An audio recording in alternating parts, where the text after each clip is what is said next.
I'm back. As you can see, I'm back in my regular office.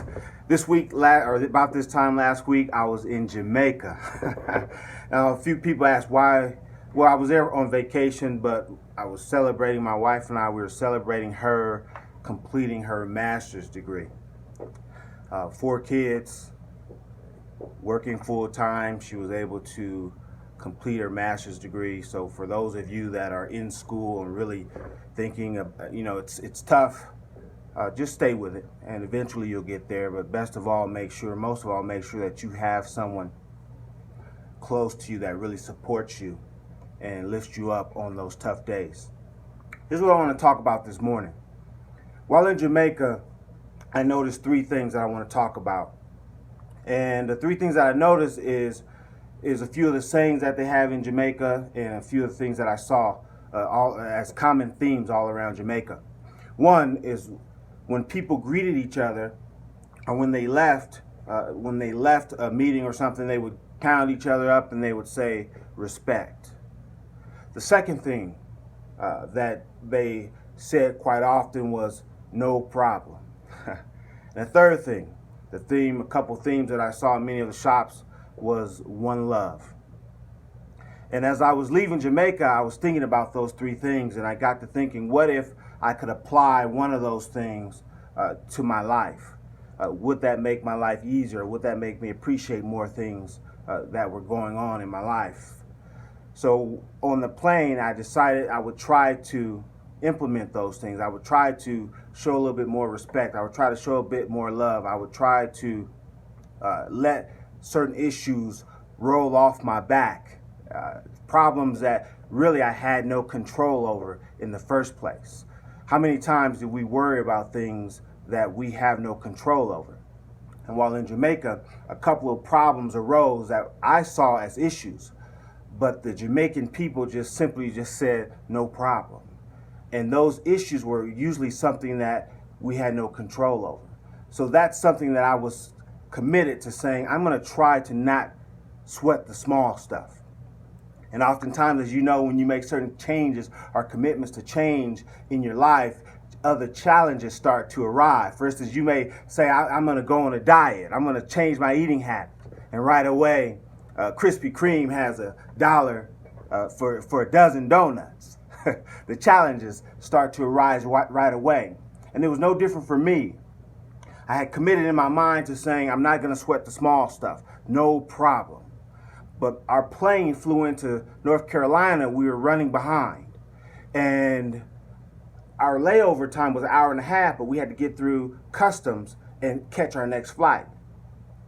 When we got off the plane, we had to go back through security, and that line was long. And I could feel myself. My breathing got heavy, and I began to stress, thinking we were going to miss our flight. But then I started thinking, no problem. This is out of my control. Here I am, I'm leaving Jamaica. What do I have to stress over? No problem. I kind of took a deep breath, and by the time we got to our gate, our plane was half filled. They had already started to load, but we did not miss our flight. Was it really a problem? Not really. Would it have been stressful to miss our flight? Yes. But when you look at the whole scheme of things, really wasn't a big problem. Maybe some of you got to church yesterday, you ran a little bit late. And when you walked in, someone was in your favorite seat. No problem. Maybe this morning as you're driving to work, someone's going to cut you off. Your first reaction may be to get upset, but just take a deep breath. No problem. It's not something that you have control over. Let's spend that energy working on and changing the things which we can control. Second thing, real quick, is respect. As we look through our Twitter feed, our Facebook feed, as we turn on the news, it's a lot of the things that we see have to do with a lack of respect for one another. If someone is disrespectful to you this week at work, just say this in your mind. Respect. To me, that serves as a reminder to just simply be respectful to this individual. Now, you know that someone may be disrespectful to you, but that doesn't mean we have to be disrespectful back. But oftentimes that's our first natural reaction. I'm guilty of this. So I'm just saying, in your mind, just simply repeat those words. Respect.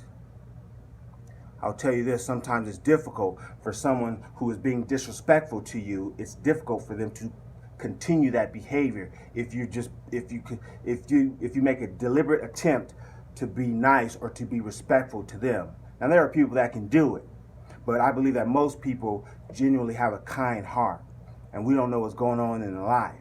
So by being respectful to them, sometimes it can snap them out of that mode or whatever it is that they were locked into and that caused them to be disrespectful to you in the first place. Last thing, one love. Kind of falls in line with that word respect. This week, let's make it a point to show love to someone else, to show love to someone that doesn't look like us, to show love to someone that may be down on their luck. I think oftentimes I can remember a time when I would pull up to a stoplight and I would see a person standing there holding a sign saying give some change, or they wanted food or money or something, and I would do my best to maybe not make eye contact with them. This week, if that's you, if you've ever done that, let's grab an extra sandwich while we're at Starbucks. And when we hit that favorite light, let's acknowledge this person. Let's show them some love by doing something for them that will lift them up and make them feel loved and or appreciated. That's all I got this morning. I'm going a little bit longer than usual, but those three things, let's try to implement one of those things in your day today or in your week. Respect, no problem. Let's not sweat the small stuff, and let's show somebody a little love. Let's comment, share, and definitely like. We'll see you next week.